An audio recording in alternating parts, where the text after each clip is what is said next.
Ya, Assalamualaikum warahmatullahi wabarakatuh. Ketemu lagi ya, kali ini kita akan memasuki sesi materi pertama dari KMP2, di mana kita akan berfokus pada salah satu kondisi yang paling banyak terjadi di sistem endokrin, yaitu diabetes mellitus. Oke, sebelum kita mulai pembelajaran, mari kita awali dengan doa terlebih dahulu, supaya pembelajaran kita diberikan kelancaran dan kita mendapatkan ilmu yang bermanfaat. Doa dipersilakan.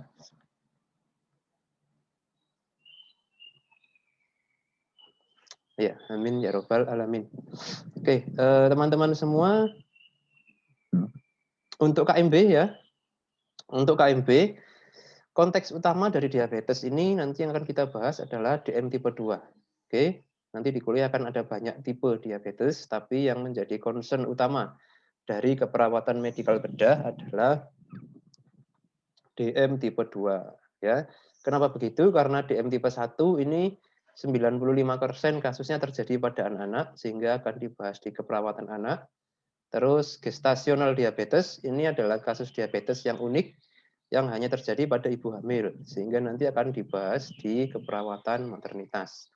So, nanti dalam diskusinya saya akan memberikan banyak contoh, banyak pembahasan maupun diskusi itu konteksnya adalah DM tipe 2, yang mana memang segmen usianya adalah usia dewasa. Seperti KMP kan membahas pada usia dewasa ya. Oke, saya share screen dulu slide-nya.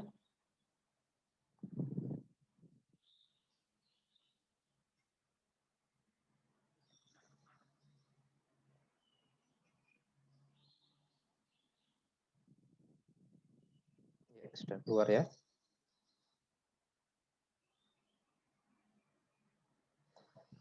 Oke, teman-teman semua, diabetes mellitus menjadi satu masalah yang belum terselesaikan di Indonesia. Oke, dari tahun ke tahun statistiknya terus meningkat. Tidak hanya jumlah penderita ya, tapi juga komplikasi yang terjadi terus naik. Angka kematian juga tidak pernah turun dari kondisi diabetes. Dan ini semakin diperberat dengan adanya pandemi COVID-19, di mana diabetes ini menjadi salah satu faktor risiko utama terjadinya kasus COVID-19 yang fatal atau mengancam nyawa ya. Di banyak penelitian saya membaca ya bahwa tidak kurang dari 20% atau 1/5 kondisi fatal pada kondisi fatal pada COVID itu terjadi pada pasien dengan diabetes. Oke, oleh karenanya mungkin kalau Anda ketemu ya ada tetangga, famili yang menderita diabetes di masa pandemi ini, di warning ya, lebih hati-hati, lebih ketat dalam protokol kesehatan dan sebisa mungkin menjaga safety diri sendiri ya dengan menghindari kerumunan. Oke, ini profil singkat saya ya. Kebetulan karena saya baru pertama kali masuk di kelas Anda ya. Nama saya Ahmad Hasim Wibisono, boleh dipanggil Hasim.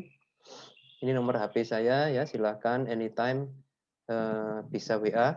Kalau dirasa ada kesulitan dari perkuliahan atau mungkin ada pertanyaan terkait DM, baik itu pertanyaannya terkait perkuliahan maupun DM dalam kehidupan sehari-hari, silakan. Karena memang diabetes ini menjadi satu area atau bidang keahlian saya ya, area of interest atau bidang peminatan. Oke. Saya menyelesaikan pendidikan sarjana dan profesi di Brawijaya ya, sama seperti Anda tahun 2009. Kemudian melanjutkan pendidikan S2 di Universitas Indonesia ya. Magister keperawatan tahun 2013 dan alhamdulillah selesai studi di UI ini kemudian dapat beasiswa ke Australia ya untuk mempelajari khusus tentang Diabetes Management and Education di Flinders University di South Australia. Oke. Dan baru-baru ini ya menyelesaikan pendidikan spesialis keperawatan medikal bedah dengan kekhususan sistem endokrin. Jadi saya ini kuliah S2-nya lama ya, hampir 4 tahun, dan lanjut spesialisnya juga lama, hampir 6 tahun setelah selesai S2, baru lanjut spesialis. Oke, saya memiliki sertifikat keahlian ya di bidang perawatan luka dan juga perawatan stoma, yang mana keduanya ini merupakan pelatihan yang dilisensi oleh WCET, World Council of Enterostomal Therapies atau Badan Dunia Perawatan Luka dan Stoma. Oke. Nah, saat ini aktif di dosen prodi ilmu keperawatan, tapi sudah di-upgrade ya. Home base saya bukan di S1 lagi, tapi di S2, meskipun juga ngajar di S1 dan S2 juga. Oke, terus sempat menjadi komite keperawatan di Rumah Sakit Universitas Brawijaya, ya, yang Anda tahu di Jalan Soekarno-Hatta, tahun 2016 sampai 17. Jadi selesai kuliah dari Australia. Kemudian, nah ini aktivitas saya di luar kampus ya sebagai penanggung jawab Pedicare Center, Rumah Perawatan Luka, Stoma, dan Edukasi Diabetes. Silakan Anda bisa googling ya Pedicare. Nanti Anda akan dapat informasi apa sih Pedicare itu, di mana sih tempatnya, terus aktivitasnya ngapain saja, gitu ya. Jadi ini merupakan bentuk apa ya komitmen saya ya dalam menerapkan ilmu yang saya dapat, baik itu terkait diabetes maupun perawatan luka ya. Di sini kita memberikan pelayanan setiap hari ke pasien diabetes yang punya luka. Oke, terus juga aktif sebagai trainer nasional program sertifikasi perawatan luka dari Kementerian Kesehatan ya. Saat ini saya juga aktif di ADEA, Australian Diabetes Educators Association, kemudian juga di WCET, World Council of Enterostomal Therapies, serta INWCCA, Indonesian Wound Care Clinician Association. Sempat aktif juga sebagai wakil ketua PPNI Kota Malang ya, kan tetapi belakangan ini karena kesibukan yang luar biasa, sehingga saya minta izin ke Pak Ketua untuk jadi anggota saja dulu, supaya bisa menjalankan amanah-amanah dengan balance dan maksimal. Oke ya, ini profil saya. Jadi teman-teman semua bisa lihat di situ ya. Saya kuliah S2 itu 2 kali dan gratis semua. Nah, ini very nice ya. Usahakan Anda nanti juga punya keinginan, cita-cita untuk melanjutkan studi ke jenjang yang lebih tinggi dan kalau bisa lewat jalur beasiswa. Karena beasiswa itu juga banyak sekali dalam negeri maupun luar negeri. Oke ya. Nah, ini yang keren ya dari apa yang saya buat di Pedicare bersama teman-teman perawat ini, kita mendapatkan penghargaan Satu Indonesia Awards 2019 ya. Kita juara 1 waktu itu, terbaik di kategori kesehatan. Dan satu-satunya perawat ya waktu itu yang dapat awards juga. Nah, jadi teman-teman banyak ya aktivitas yang bisa Anda kembangkan di keperawatan ini. Tidak melulu nanti lulus itu jadi perawat di rumah sakit, di puskesmas, di klinik, tidak ya, ataukah jadi dosen saja. Nah, tidak ya. Anda bisa banyak banyak bidang yang Anda kaji, yang Anda tekuni nanti ya. Bisa seperti saya di pendidikan juga di praktek mandiri, atau mungkin ada yang berwirausaha ya, ada juga yang di company ya, atau perusahaan-perusahaan bisa. Yang punya interest di bidang riset, Anda juga bisa nanti berkarya di lembaga-lembaga penelitian. So, untuk sekarang saya rasa Anda siapkan diri ya, bekal ilmu pengetahuannya itu benar-benar dimantapkan, belajar dengan sangat serius ya, supaya nanti ketika lulus, Anda akan ready menangkap peluang yang datang dengan berbagai bentuk. Bisa peluang kerja, bisa peluang beasiswa, dan lain-lain. Oke? Nah, itu mungkin sedikit perkenalan singkat dari saya dan juga sedikit petuah. Nah, ya, semoga ada manfaatnya. Oke, kita lanjutkan. Ya, dalam waktu kurang lebih 1 jam ke depan, kita akan bersama-sama membahas diabetes. Mulai dari sangat basic ya, definisi, etiologi, kemudian klasifikasi, serta patofisiologi. Oke, dari patofisiologi kita akan bersama lihat tanda dan gejala. Baru nanti kita akan ngomong tentang tata laksana diabetes, serta peran perawat seperti apa di sana. Oke.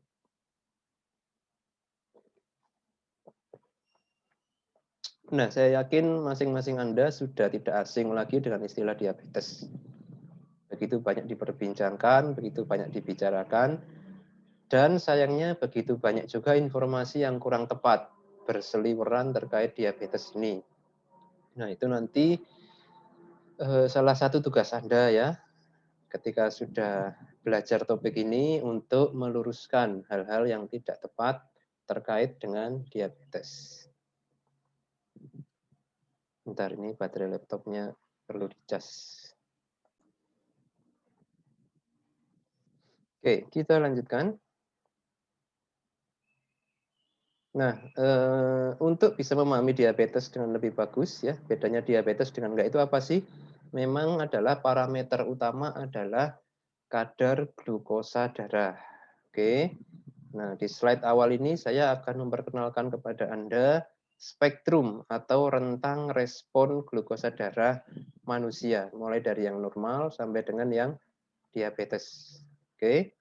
Anda bisa lihat tabel ini ya. Ini adalah tipe diabetes. Kemudian ini adalah rentang normalnya. Yang paling kanan ini adalah diabetesnya. Oke. Nah, yang unik adalah ini ya, ada kondisi yang disebut prediabetes, teman-teman ya. Nanti saya akan perjelas kepada Anda apa sih prediabetes itu ya. Tapi yang jelas baik prediabetes maupun diabetes itu kadar gula darahnya sudah termasuk dalam kategori hiperglikemia atau kadar gula darah di atas normal. Oke, normalnya berapa, Pak? Nah, ini kita lihat di sini. Oke ya. FPG. FPG ini adalah fasting plasma glucose atau kadar glukosa darah puasa. Puasa itu apa? Minimal 10 jam tidak ada intake kalori apapun. Itu disebut puasa dalam konteks manajemen diabetes. Oke. Tolong jangan dicampur adukkan definisinya dengan puasa secara religi. Ya, di beberapa agama kan ada puasa ya. Itu berbeda. Jadi dalam konteks diabetes yang dimaksud fasting atau puasa adalah tidak ada intake kalori apapun selama minimal 10 jam. Oke ya, kalori fokusnya. Jadi kalau minum air putih tidak berkalori, boleh. Ya, orang diabetes disuruh puasa ya, mau cek gula darah puasa, apakah boleh minum air putih? Boleh. Yang penting air putihnya tidak mengandung kalori, jadi tidak diberi pemanis apapun. Itu ya. Makan apakah boleh? Tidak boleh ya, karena hampir semua makanan itu mengandung kalori, meskipun beberapa itu sangat amat rendah, tapi tetap tidak boleh. Oke, minum air putih saja yang boleh. Gitu ya. Nah, berapa kadar gula darah normal orang puasa adalah 100 mg per dl atau kurang. Oke, ini adalah rentang normal. Nah, kapan dia disebut diabetes? Jika kadar gula darah puasanya adalah 126 mg per dl atau lebih. Itu sudah masuk kriteria diabetes. Nah, prediabetes ini adalah pada rentang gula darah antara 100 sampai 125. Oke. Jadi kondisi prediabetes itu adalah kondisi gula darah tinggi tapi belum masuk kriteria diabetes. Maka dia disebut dengan prediabetes.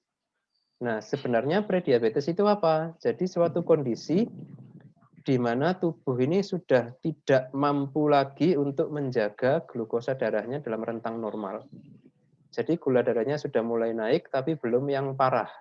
Itu ya. Dan kondisi prediabetes ini masih reversible. Artinya reversible itu apa? Bisa kembali ke normal dengan intervensi yang tepat.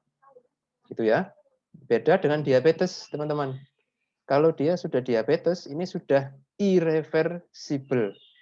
Artinya irreversible itu apa? Tidak bisa kembali normal, tidak bisa sembuh lagi, tapi harus mematuhi ya aturan dari kontrol glukosa darah.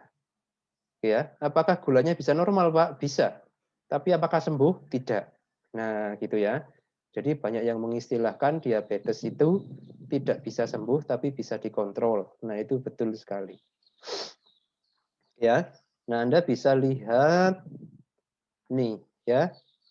Di kolom prediabetes ini masih ada panah yang ke kiri, artinya kembali normal, ya, pada tipe DM tipe 2 dan gestasional. Oke. Tapi kalau DM tipe 1 ini tidak bisa ya, dia hanya ke kanan, artinya akan berprogres terus penyakitnya. Oke, sama dengan DM tipe 2 yang sudah di kolom diabetes mellitus ini juga panahnya hanya ke kanan saja. Artinya dia hanya bisa dikontrol, dan kalau nggak dikontrol dia akan berprogres terus, memburuk ya. Oke. Next, kriteria diabetes dilihat dari 2 jam setelah makan ya. 2 HPG ini artinya 2 jam post glukos. Nah, gitu ya, 2 jam setelah ada intake glukosa atau kalori. Oke, normalnya adalah 140 mg per dl atau kurang. Itu normal. Oke, disebut diabetes jika dia 200 atau lebih. Nah, itu disebut diabetes. Nah, rentang prediabetesnya adalah antara 140 sampai 199 mg per dl. Ini belum diabetes tapi sudah termasuk tinggi atau hiperglikemia. Oke, ya. Oke. Terakhir adalah HbA1c atau hemoglobin terglikosilasi. Ini menghitung prosentase hemoglobin dalam darah yang berikatan dengan glukosa. Itu ya. Nah, dia disebut normal jika 5,6% atau kurang. Oke, ini normal. Disebut diabetes jika 6,5% atau lebih. Rentang prediabetesnya pada 5,7 sampai 6,4%. Iya, jadi ada 3 parameter yang dilihat ya untuk mengevaluasi apakah benar ini orang diabetes atau tidak. Oke. Oke, kita lanjutkan. Nah, kenapa sih kok kita penting sekali ya untuk mempelajari diabetes ini? Nah, rupa-rupanya Indonesia ini merupakan salah satu negara dengan jumlah penderita diabetes terbanyak di dunia. Jadi kita ini ada di peringkat 6 sedunia ya, dari sekitar 200 negara anggota WHO, kita ini ada di ranking 6 dalam hal jumlah penderita diabetes, yaitu 6,5% dari seluruh populasi, atau kalau diestimasikan dengan jumlah penduduk sekarang sekitar 17 juta orang Indonesia menderita diabetes. Oke, tidak hanya itu, ya menarik ternyata adalah prevalensi undiagnosed diabetes. Artinya adalah prevalensi orang DM tapi yang tidak terdiagnosa. Orang DM tapi nggak tahu kalau dia itu DM. Ini adalah sampai dengan 50% dari ini. Oke, sangat tinggi sekali dan ini berbahaya. Kenapa? Karena orang diabetes yang tidak merasa diabetes itu tidak akan mengontrol penyakitnya. Dia akan tetap hidup seperti orang lainnya, tetap menjalankan perilakunya tanpa ada controlling. Nah, ini sangat berbahaya dan rawan terjadi komplikasi. Oke, 50%. Tidak hanya itu ya, ternyata menarik dilihat bahwa prediabetes di Indonesia itu sekitar 10% dari populasi. Bukan 10% dari ini ya, bukan.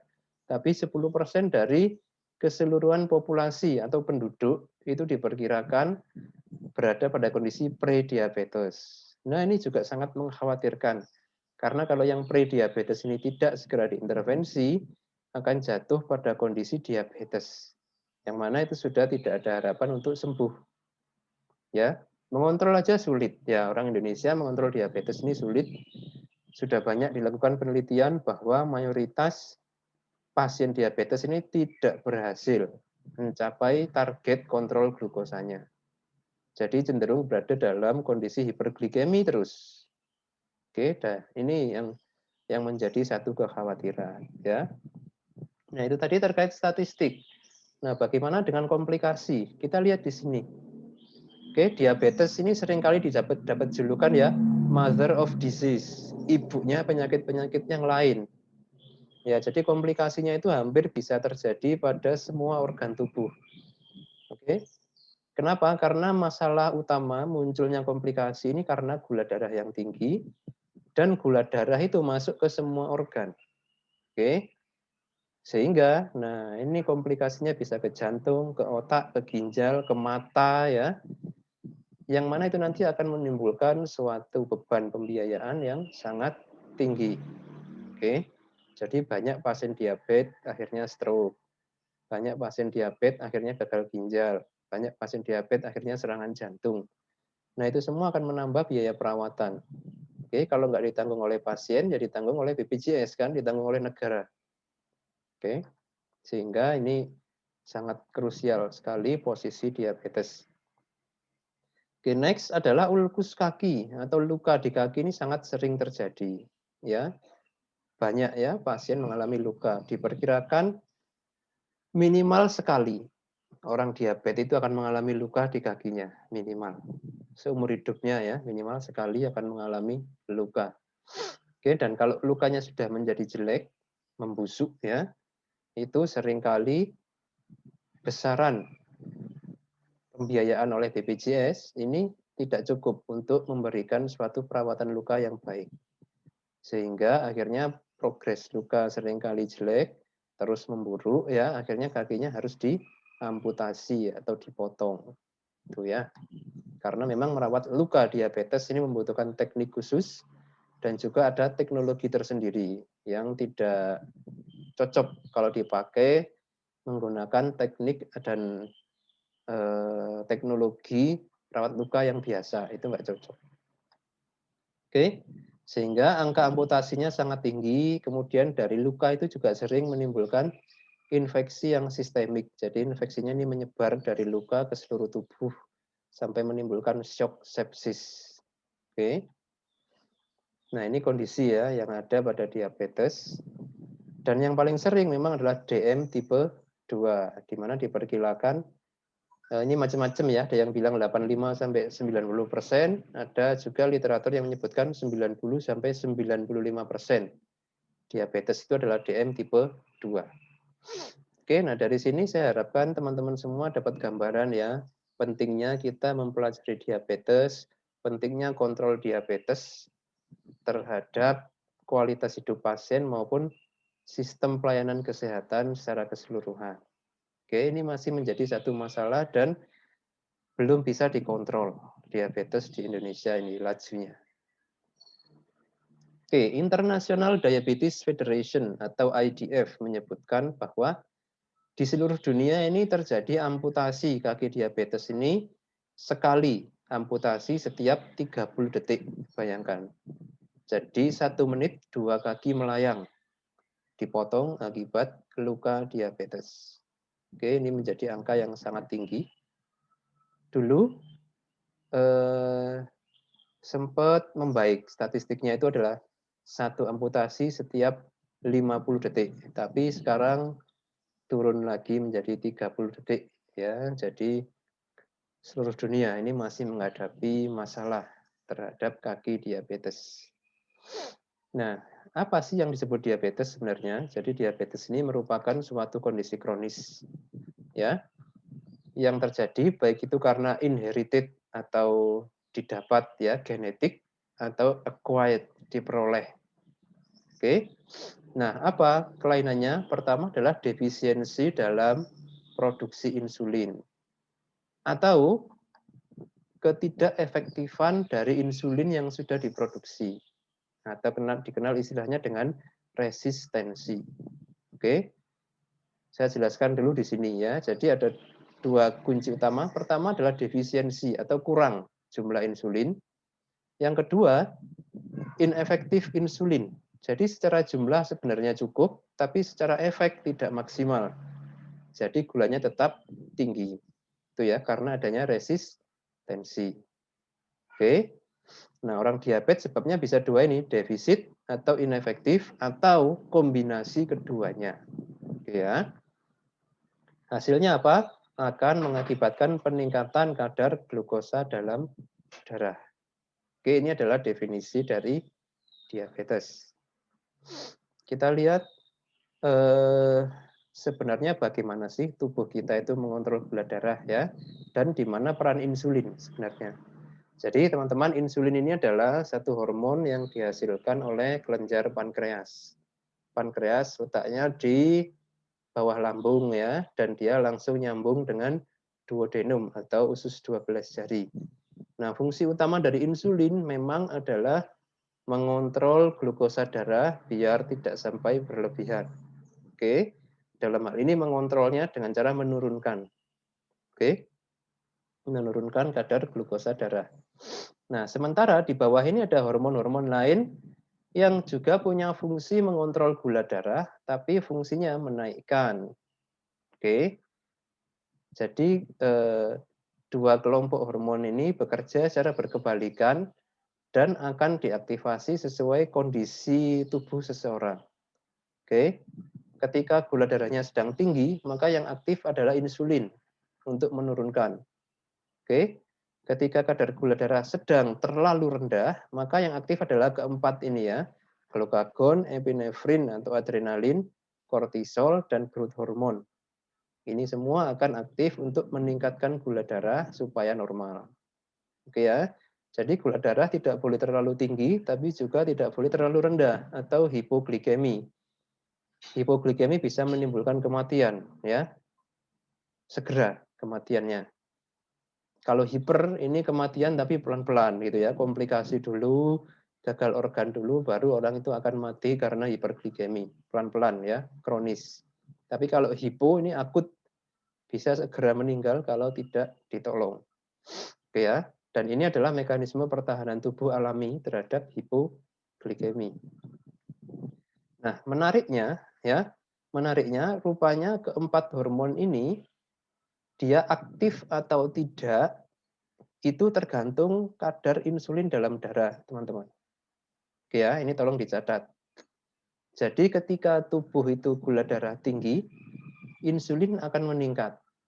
Nah, jumlah insulin yang meningkat ini akan mensupresi keempat hormon ini supaya tidak diproduksi.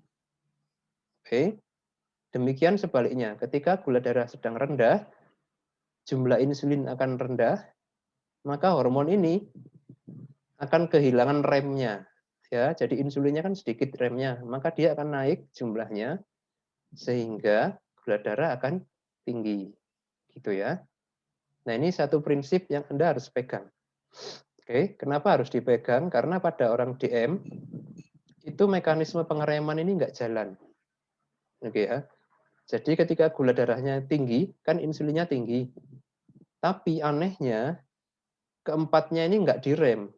Tetap diproduksi sehingga gula darah akan semakin tinggi. Itu pada DM yang sudah lanjut ya, DM yang sudah berat, DM yang sudah lama. Itu seringkali terjadi ketidaksinkronan sintesis hormon dari kedua kelompok ini. Oke, ini tolong dicatat baik-baik ya, kalau perlu diulang penjelasan saya supaya Anda tidak salah memahami. Oke, nah bagaimana caranya insulin itu mengontrol gula darah kita? Jadi ketika makanan yang dicerna sudah diabsorpsi dan masuk ke sistem pencernaan, akan diserap dalam bentuk glukosa atau energi, ya. Nah, ketika di dalam tubuh ini glukosanya tinggi, akan teraktivasi sinyal di pankreas, terutama sel beta, ya. Di pankreas itu ada sel alfa dan sel beta. Yang memproduksi insulin adalah sel beta. Sel beta akan menghasilkan insulin. Nah, dengan disintesisnya insulin, maka hormon-hormon yang lain ini akan ditekan produksinya, ya, ditekan produksinya. Terus insulin sendiri dia akan membantu transportasi atau pengangkutan glukosa.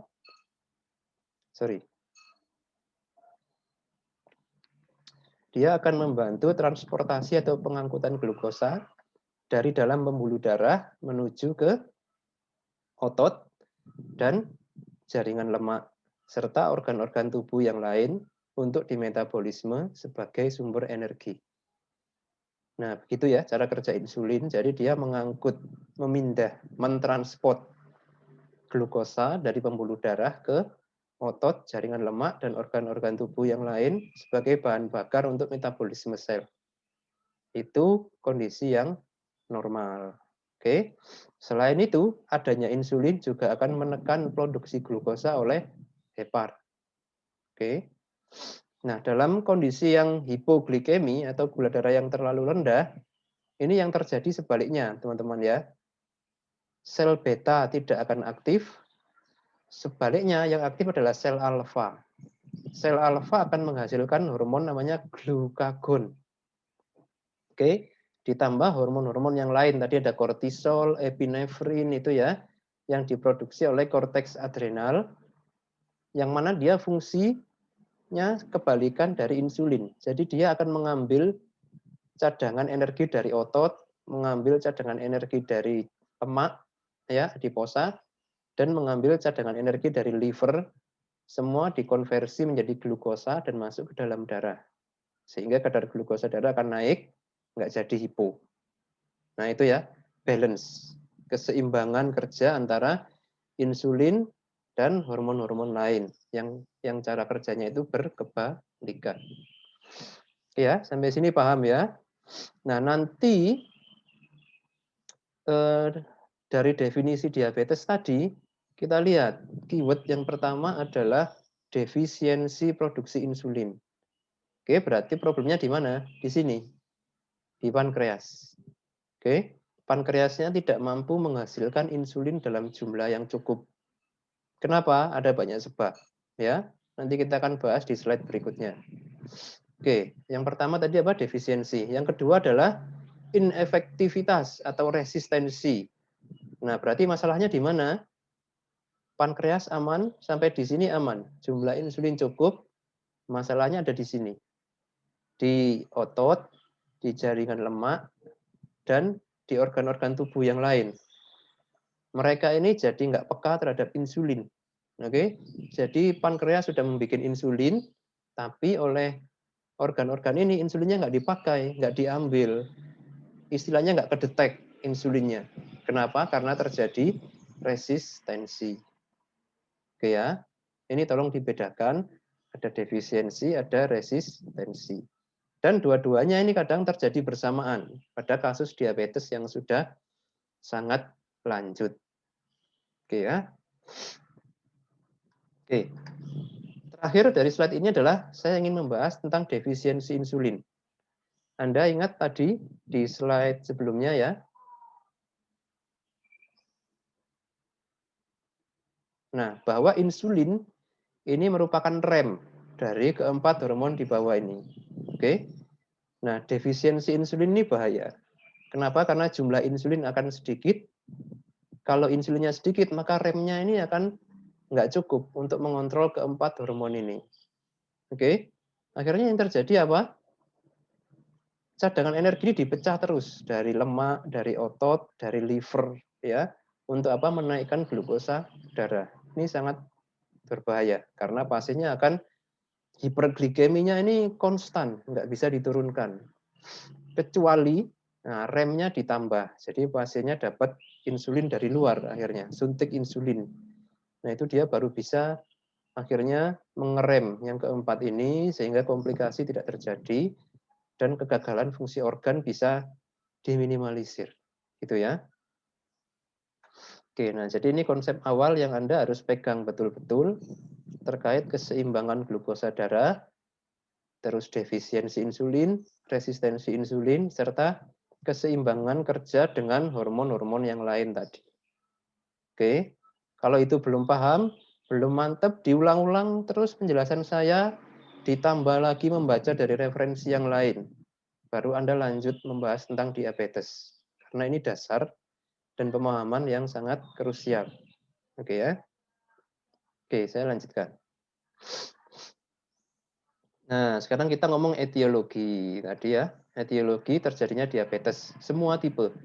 Oke. Pertama memang adalah kerusakan dari sel beta yang mengakibatkan defisiensi insulin. Nah, kenapa sel beta pankreas bisa rusak? Pertama dan yang paling sering adalah overuse. Dia digunakannya terlalu banyak, kerjanya terlalu keras dalam waktu yang lama. Oke. Nah, kapan terjadi overuse ini? Ketika seseorang itu intake glukosanya ini berlebihan selama bertahun-tahun atau puluhan tahun. Jadi pankreasnya dipaksa bekerja untuk sangat keras dalam waktu yang sangat lama. Oke. Nah, akhirnya sel beta menjadi rusak, dia burnout ya, bekerja terlalu keras, rusak, burnout. Oke, nah sekali sel beta ini rusak, dia tidak akan mampu untuk regenerasi. Jadi tidak ada pembaruan sel beta sehingga dia permanen. Oke. Next adalah kelainan autoimun. Nah, ini yang terjadi pada DM tipe 1. Oke. Autoimun berarti sistem imun tubuh ini mendeteksi sel beta sebagai benda asing yang harus dihancurkan. Oke. Nah, itu yang terjadi pada pasien DM tipe 1. Sehingga kenapa sebabnya DM tipe 1 itu terjadi pada anak-anak, itu tadi karena autoimun. Begitu sistem imun tubuhnya sudah jadi, ya di usia anak-anak itu, dia akan langsung mendeteksi ada benda asing di pankreas yang harus dihancurkan. Nah, seketika itu juga, ya dalam waktu hitungan minggu ya, seminggu 2 minggu aja sel betanya akan langsung habis dan dia langsung defisit insulin, zero insulin bahkan ya. Oke, nah yang terakhir adalah adanya defek atau kerusakan pankreas. Ini sebabnya macam-macam ya. Bisa karena kanker atau tumor pankreas bisa. Atau memang kelainan kongenital, bawaan sejak lahir pankreasnya tidak normal. Itu juga bisa ya. Oke, ini etiologi yang pertama, kerusakan sel beta. Etiologi yang kedua adalah adanya resistensi insulin. Nah, itu tadi. Resistensi artinya adalah sel-sel tubuh atau di organ ini tidak mampu mendeteksi insulin, sehingga insulinnya tidak menghasilkan efek. Ya. Nah, kapan sel ini bisa mengalami resistensi? Pertama adalah kalau sel ini terlalu sering terpapar insulin dalam jumlah besar. Nah, itu ya. Jadi kalau sel betanya bikin insulin terus dalam jumlah yang banyak ya, terjadi hiperinsulinemia namanya, dalam waktu lama, nah ini sel-sel tubuh bisa resisten terhadap insulin. Oke. Yang kedua, resistensi juga bisa terjadi karena adanya peningkatan kadar lemak darah yang tinggi. Jadi pasien-pasien yang obesitas, yang kolesterol tinggi dalam waktu lama itu ya, bisa memicu terjadinya resistensi. Oke ya. Nah, kabar baiknya teman-teman ya, resistensi ini adalah reversible. Jadi dia bisa diperbaiki dan kembali normal. Caranya bagaimana? Ya dengan menghilangkan sebab dari resistensi itu ya. Kalau dia karena hiperinsulinemia, maka kadar insulin harus diturunkan. Kalau dia karena obesitas, karena lemak darah, maka lemak darah dikontrol. Nah, itu kalau bisa stabil ya, terkontrol dalam waktu 1 bulan atau lebih, nah itu resistensi akan mulai membaik. Gitu ya. Next, DM juga bisa dipicu oleh perubahan hormonal. Ini terutama adalah kehamilan ya. Hormon-hormon plasenta itu beberapa itu menimbulkan resistensi terhadap insulin sehingga akhirnya gula darah naik selama hamil yang disebut dengan gestasional diabetes. Oke. Yang terakhir adalah kelainan genetik pada insulinnya itu sendiri ya. Jadi insulin yang diproduksi itu secara struktur ada kecacatan atau ada kelainan sehingga menjadikan insulin ini tidak berefek. Itu ya. Ini juga bisa terjadi tapi ini sangat jarang ya. Nah, ini adalah etiologi atau penyebab terjadinya diabetes ya atau hiperglikemi pada pasien diabetes.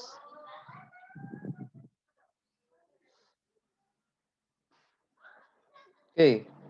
Pada pasien dengan diabetes kita mengenal disfungsi organ ya yang disebut dengan ominous octet ya, teman-teman ya. Jadi ini adalah gangguan fungsi organ yang menghasilkan hiperglikemi. Apa saja organ yang bisa berkaitan ya dengan peningkatan glukosa darah? Nah, ini perlu dipahami ya, kegagalan fungsi organ ini bisa terjadi sebelum diabetes atau terjadi setelah diabetes. Kalau sebelum diabetes, dia akan menjadi etiologi, tapi kalau terjadinya setelah diabetes, itu dia merupakan komplikasi. Yang mana dengan terjadinya komplikasi ini akan semakin memperberat hiperglikemia. Gitu ya. Nah, yang pertama adalah sel beta pankreas. Nah, ini tadi ya sudah banyak kita bahas, kerusakan sel beta. Terus yang kedua adalah ginjal. Nah, ini menarik ya, ternyata pada pasien DM yang sudah lama ini bisa terjadi kerusakan ginjal atau disebut nefropati, yang mana dengan adanya nefropati ini kontrol dia terhadap glukosa ini juga akan buruk gitu ya.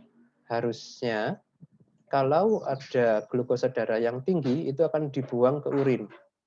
Tapi karena ada kerusakan, maka darah atau glukosanya ini bukannya dibuang ke urin, tapi malah diserap kembali. Sehingga akan semakin mempertinggi glukosa darah. Gitu ya. Terus next ya, oktet ini ada 8 ya berarti ya. Yang ketiga adalah jaringan lemak. Oke. Nah, jaringan lemak ini juga bisa mengalami resistensi terhadap insulin. Oke. Harusnya ya, kalau ada insulin maka jaringan lemak tidak dipecah menjadi glukosa. Tapi karena dia resisten, dia akan merasa tidak ada insulin. Akhirnya jaringan lemak akan secara konsisten dipecah melalui proses lipolisis namanya ya, dan lepas masuk ke sirkulasi menjadi free fatty acid atau asam lemak bebas. Oke. Nah, asam lemak bebas ini pada tahapan selanjutnya akan menimbulkan resistensi tadi pada hepar dan sel-sel tubuh yang lain sehingga akhirnya menimbulkan peningkatan glukosa darah. Gitu ya. Oke. Next pada sistem pencernaan ya, ini pada pasien DM yang kronis akan terjadi penurunan efek inkretin. Inkretin ini juga merupakan suatu hormon yang fungsinya adalah merangsang pankreas untuk menghasilkan insulin. Oke. Nah, pada pasien DM yang kronis, ini jumlah inkretin akan menurun sehingga rangsangan terhadap sel beta juga akan menurun. Meskipun glukosa darah sedang tinggi. Akibatnya glukosa darah tidak akan menurun, gitu ya. Oke, next adalah pada sel alfa. Nah, tadi saya sempat singgung ya, sel alfa ini menghasilkan glukagon. Glukagon ini fungsinya menaikkan gula darah. Oke. Pada kondisi pankreas yang sudah resisten juga, nah jadi pankreas itu bisa resisten juga teman-teman ya. Cuman resistennya pankreas itu bukan terhadap insulin saja, tapi juga terhadap glukosa. Jadi pankreas kalau sudah sering terpapar glukosa dalam jumlah tinggi, dia juga akan resisten. Jadi tidak akan terlalu peka dalam memproduksi insulin, akibatnya jumlah insulin juga akan menurun. Oke, berikutnya insulin itu juga fungsinya sebagai rem dari sel alfa supaya tidak membuat glukagon, gitu ya. Nah, ketika sel alfa ini resisten terhadap insulin, maka dia akan kehilangan remnya sehingga akan terus membuat glukagon sehingga dia akan menimbulkan hiperglikemi yang persisten. Ya. Oke. Next yang keenam adalah otak. Nah, otak ini juga bisa mengalami resistensi terhadap insulin sehingga sel-sel otak ini nggak dapat asupan glukosa. Paham ya? Jadi sel otak ini mutlak butuh glukosa. Tapi karena dia tidak bisa mendeteksi insulin, yang mana insulin yang mengangkut glukosa, akhirnya sel-sel di otak ini mengalami hipoglikemi atau kelaparan ya karena nggak dapat glukosa. Nah, responnya apa? Otak ini akan memunculkan sinyal hunger, rasa lapar. Nah, akhirnya pasiennya akan cepat lapar ya. Baru makan sebentar sudah lapar lagi, makan lagi, makan lagi. Seperti itu terus ya. Akhirnya glukosa darah juga akan terus meningkat. Itu ya. Yang ketujuh pada jaringan otot. Nah, jaringan otot yang sudah resisten terhadap insulin, dia juga tidak akan mampu menyerap glukosa. Oke, akibatnya otot jadi lemes. Itu ya. Dan Anda perlu tahu, penyerapan glukosa itu paling banyak terjadi pada otot sebenarnya. Ya. Karena otot ini metabolismenya sangat aktif, butuh energi terus-menerus. Nah, ketika otot ini resisten, akhirnya glukosanya akan banyak sekali yang tidak terserap. Gitu ya. Jadi glukos transport ke otot akan menurun dan penyimpanan kelebihan glukosa juga akan menurun. Oke. Glukosa itu disimpan dalam bentuk glikogen. Oke. Disimpan dalam bentuk glikogen di otot dan juga di hepar. Oke. Bentuk simpanan glukosa yang lain adalah lemak, gitu ya. Lemak disimpan di jaringan lemak subkutan, nih ya, yang paling banyak. Nah, kalau subkutannya sudah kebanyakan, dia mulai terjadi penumpukan lemak di organ-organ lain. Pembuluh darah, di hepar, gitu ya, mulai terjadi penumpukan lemak. Yang mana itu merupakan bentuk storage atau penyimpanan dari kelebihan glukosa. Oke, terakhir adalah liver, ya. Pada kondisi hepar yang sudah resisten terhadap insulin, sama ya, hepar ini juga akan memecah glikogen menjadi glukosa. Akhirnya gula darah juga akan naik, gitu ya. Nah, ini adalah ominous octet ya, teman-teman. Jadi 8 kondisi gangguan fungsi organ utama yang berperan besar pada peningkatan kadar glukosa darah, gitu ya. Dan mayoritas memang terjadi sebagai konsekuensi dari DM. Jadi komplikasi dari DM terjadilah ominous octet. Oke, kecuali yang tadi ya, yang sel beta ini. Oke, kita lanjutkan. Oh ya, Anda bisa melihat ya, pembahasan ominous octet ini di referensi yang saya cantumkan di bawah ini ya, bisa di-download secara gratis di Google.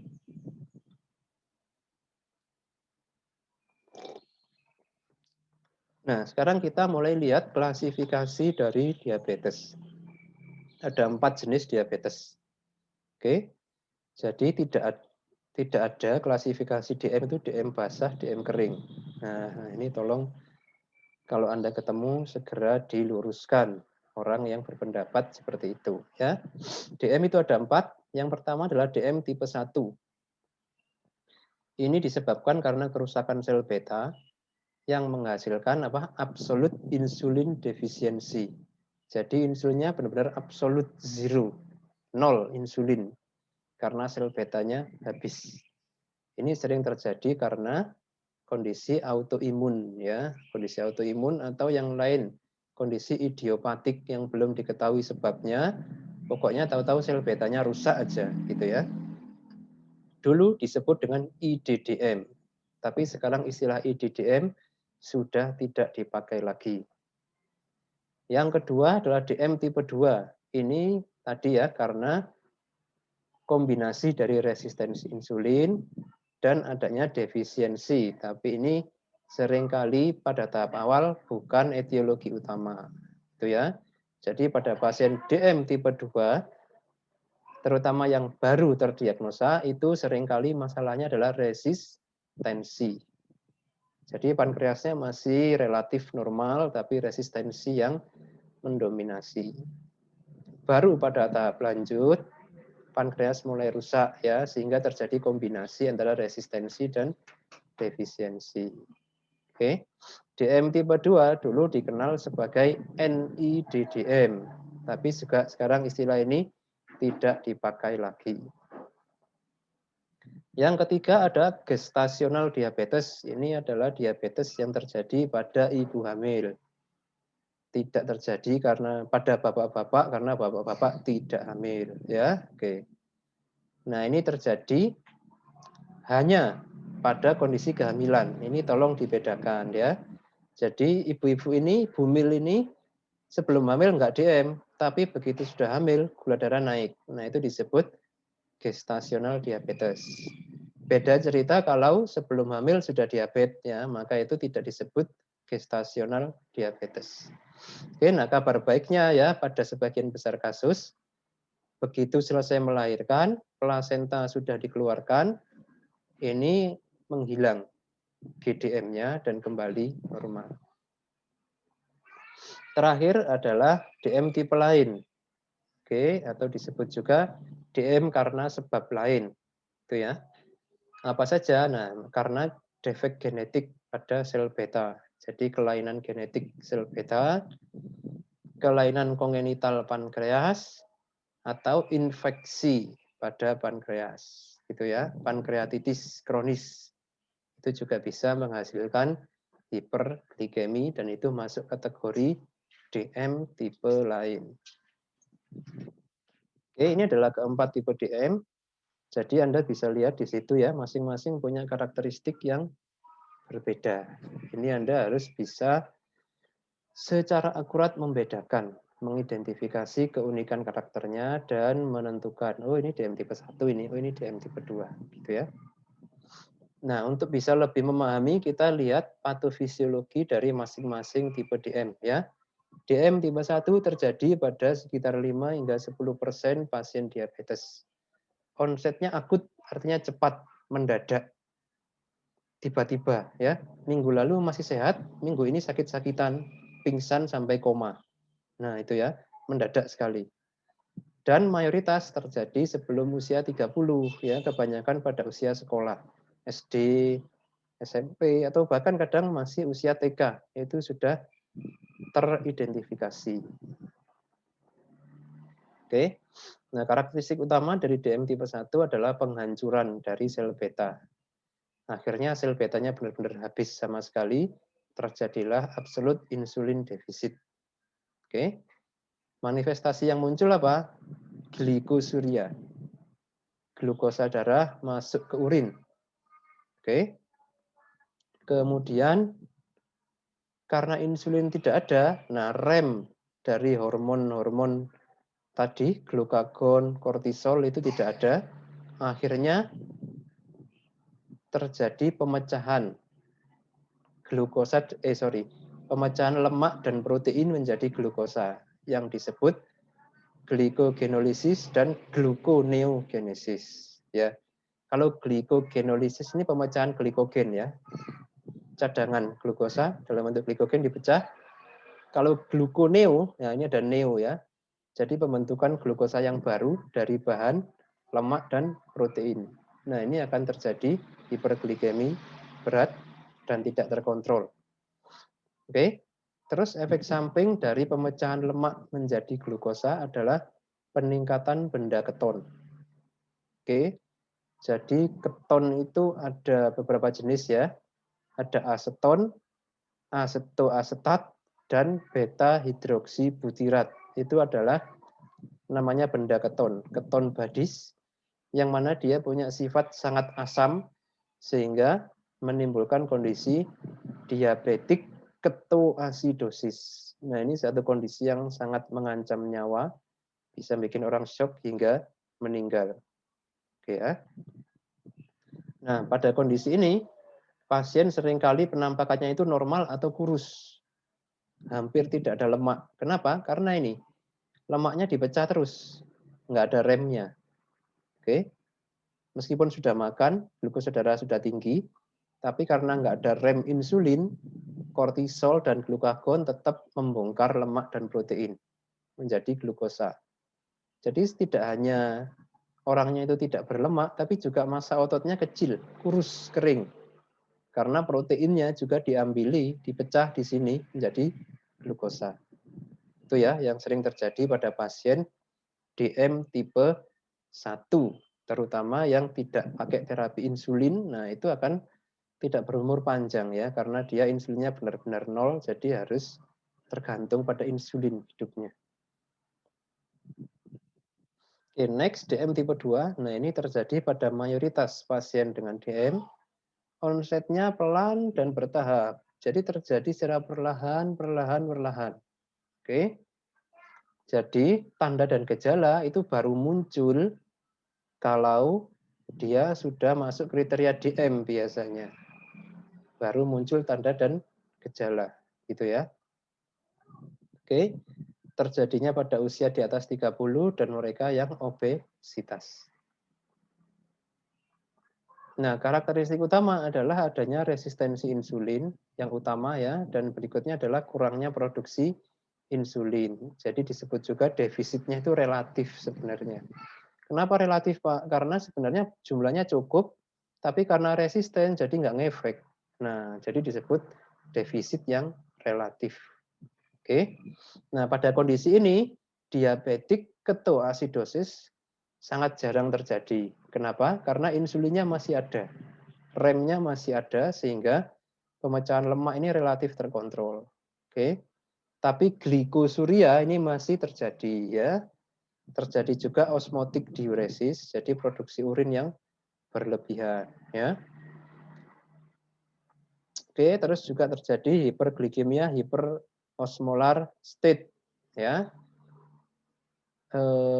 Ini merupakan efek dari tingginya glukosa di dalam urin. Glukosa di dalam urin yang tinggi menjadikan urin itu pekat. Nah, kalau urin itu pekat, dia akan menarik cairan dari sekelilingnya. Semua masuk ke vesika urinaria, akhirnya kencingnya masif banyak sekali. Nah, ini dalam kondisi yang lanjut ya menimbulkan hipovolemia, kurang volume darah. Oke. Nah, pada tahap yang lanjut ya, DM tipe 2 yang sudah berat, yang sudah lama, yang tidak terkontrol itu ya. Nah, ini bisa terjadi apa? Produksi insulin yang menurun. Nah, akhirnya terjadi apa? Glikogenolisis dan gluconeogenesis juga. Mirip dengan DM tipe 1 tadi ya. Ya. Tapi ini hanya pada tahap yang sangat lanjut. Oke. Efeknya hiperglikemi yang konsisten dan hiperlipidemia, peningkatan lemak darah. Kenapa? Karena hiperlipidemia karena tadi terjadi peningkatan asam lemak bebas, gitu ya. Oke, nah ini dia dari hasil banyak studi ya didapatkan lebih dari 80% pasien DM tipe 2 ini sebenarnya masalahnya adalah resistensi. Oke, nah faktor resiko DM tipe 2 apa saja? Yang pertama adalah pola diet, ya rendah serat, tinggi lemak, dan tinggi kalori. Yang mana ini terjadi dalam waktu lama. Akibatnya apa? Resistensi pankreas terhadap glukosa. Akibat yang kedua adalah burnout. Oke, sel beta bekerja terlalu keras, akhirnya rusak. Oke ya. Terus next adalah overweight atau lebih. Nah, ini yang dimaksud di sini adalah kategori BMI, indeks massa tubuh ya. Ada overweight, ada obes 1, ada obes 2. Nah, ini yang meningkatkan resiko terhadap diabetes. Oke. Next adalah kurangnya aktivitas fisik. Nah, ini juga menjadi resiko. Kenapa? Karena kalori yang masuk, yang dimakan, tidak dipakai untuk energi. Sehingga akan numpuk dalam tubuh, disimpan sebagai lemak, dan akan merangsang terjadinya resistensi. Oke. Next adalah smoking. Perokok, baik itu aktif maupun pasif. Ya, karena akan menimbulkan inflamasi termasuk pada reseptor insulin maupun sel beta pankreas. Oke, berikutnya faktor risiko adalah genetik. Nah, ini ya. Faktor genetik yang utama ini adalah kembar. Jadi kalau ada anak kembar yang 1 DM, maka yang saudaranya besar kemungkinan juga akan DM. Entah DM tipe 1 atau DM tipe 2.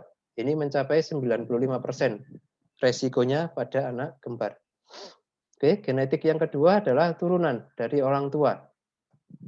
Ya, orang tua yang DM ini resiko anaknya mengalami DM juga akan tinggi. Tidak selalu DM, tapi resiko terhadap DM akan tinggi. Demikian juga pada keturunan di atasnya ya. Orang tuanya enggak, tapi kakek atau neneknya DM. Nah, itu juga bisa menurunkan resiko. Itu ya, riwayat keluarga. Oke. Ada juga ras-ras tertentu yang rentan DM ya. Coba nanti Anda searching di literatur ya. Ras mana saja sih yang rawan DM gitu ya. Oke, next adalah obat. Nah, ini efek samping obat dalam jangka panjang. Contoh adalah kortikosteroid. Nah, ini seringkali digunakan untuk mengatasi kondisi peradangan kronis ya, kortikosteroid. Oke.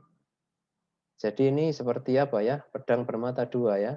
Di satu kondisi peradangannya butuh dikontrol, tapi efek samping kontrol peradangannya ini adalah peningkatan glukosa darah. Nah, itu ya. Contohnya apa? Contohnya pada pasien lupus. Nah, nanti Anda akan bahas di sistem imun ya. Banyak pasien lupus ini yang mengontrolnya dengan kortikosteroid, akhirnya dia diabetes. Lupusnya terkontrol, tapi diabetes. Nah, ini contoh pola makan yang ideal ya, pola makan yang ideal ya. Tinggi serat, rendah kalori, rendah lemak, tinggi protein. Nah, ini yang sangat bagus. Tapi kalau diterapkan di Indonesia ini sangat sulit. Nah, yang terjadi di Indonesia ini, kalau makannya seperti ini mungkin gula darah akan rendah tapi tensi naik ya orang Indonesia ya. Kenapa? Karena emosi. Nggak kenyang Pak ya, nggak puas makanya. Kalau begini baru puas. Nah, gitu ya. Ada dari Anda yang begitu? Pasti ada ya. Enggak apa-apa ya. Mulai dihitung-hitung ya. Anda makannya proporsi karbohidrat, serat. Nah, mulai dikontrol. Minuman, karena ini juga sumber kalori yang sangat tinggi. Soft drink ya. Kalau Anda mau lihat di kemasannya itu Anda lihat berapa gram gulanya dalam satu botol kecil minuman. Teh botol atau teh gelas. Gulanya sangat tinggi ya. Jadi ini juga salah satu faktor resiko yang cukup dominan menimbulkan diabetes dan cepat efeknya ya. Dan orang-orang yang makannya seperti ini butuh waktu relatif lebih lama untuk jadi DM dibanding orang yang kecanduan soft drink. Cepat sekali ya. Saya punya pasien itu bahkan tidak sampai 2 tahun dari kecanduannya soft drink, ini dia langsung terdiagnosa diabetes. Tidak sampai 2 tahun. Ya. Setiap hari minumnya soft drink terus gitu ya. Cepat menjadi diabetes.